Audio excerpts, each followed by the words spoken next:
The average formula is also known as the arithmetic mean, which is the ratio of the sum of all given observations to the total number of observations.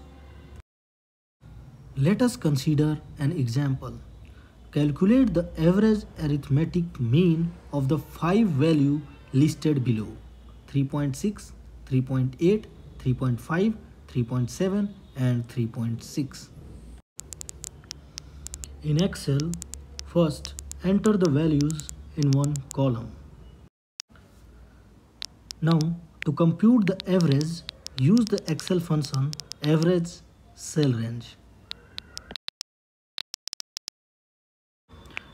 Here, the values are entered from B4 to B8. Therefore, the cell range will be B4 ratio B8.